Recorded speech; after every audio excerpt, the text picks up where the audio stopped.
Have you ever shared something with somebody else that was either for your physical, spiritual, or financial development, and they asked you why in a way that just tickled you the wrong way? I have, countless times. Why don't you drink? Why don't you come out to party? Why don't you just have some fun instead? Like, damn, I'm trying to live my life and this is not living for me. Damn, homie, like, give me a break. Often at times, you're really just hearing the words of forsaken dreams and abandoned goals.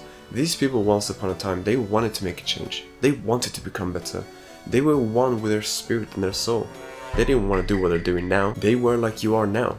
And some of them are older, some of them are younger, some of them are the same age.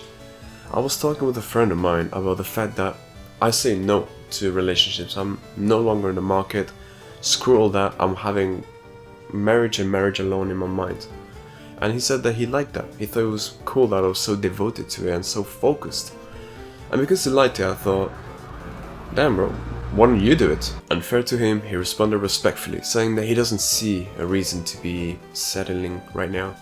He thinks that since we're young, we should use this chance to have fun, explore, and practice for a future partner, and see what we like. And man, I hear this sophism all the time and it drives me nuts. This is a conversation I had with him like the other day, 17 months ago. But the thing is, he was, and is more than before now, a player, somebody that indulges in their life. He goes to the club, he sees girls see him, he gives them the look that, and then they make out, and maybe they have sex, and if they don't have sex, maybe they change socials, so that another day they have sex. His life and reality, it's all drama, it's all tension. The shades of his glasses are rose tinted, and music echoes in his horizon. But all of this is just a distraction. All of this, for what? Let me make it very clear that he also has goals, he also has things that he wants to do. But he's taking baby steps, extremely tiny baby steps, that will take him the whole life to get there. Maybe he'll get the career at 30, maybe he'll start earning some money then. Maybe he'll be able to afford normal rent for a house and not just a room. Maybe. Just a maybe, and it's fine, it's better late than never. But is that really the full potential you're capable of? Not being capable of fully renting the house by yourself, of providing for your family, you having to do 50-50 with your future girl. So what kind of future girl do you think you're gonna have?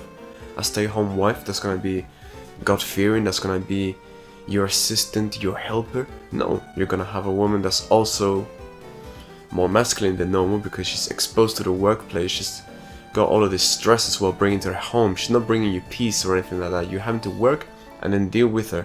You're more of partners than lovers. You're collaborating to live together.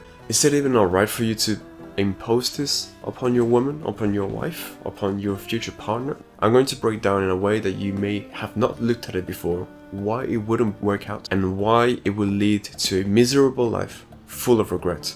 Quick reminder to stand straight, fix your posture, take deep breaths into the diaphragm from your nose, and do 25 push-ups after the video.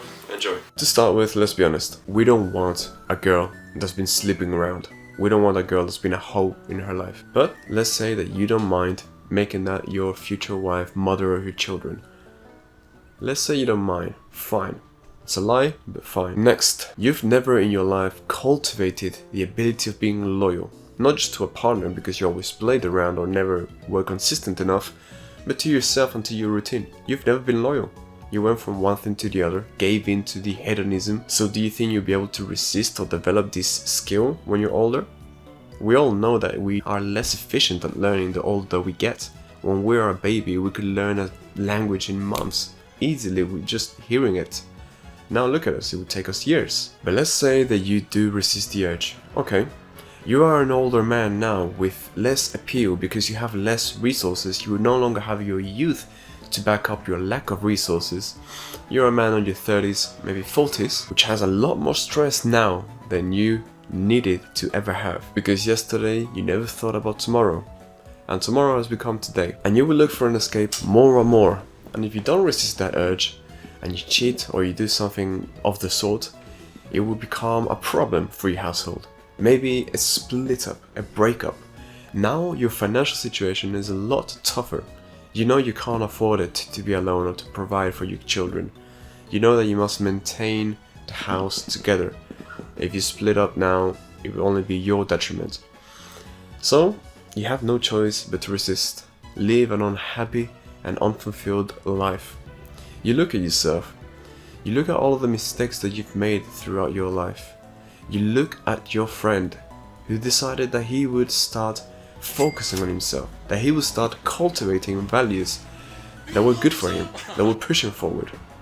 You see now that he's got a lot more presence, a lot of success, that he's happy with a wife and a high-paying job, that he's making a change in the world, giving to charity, he can afford it.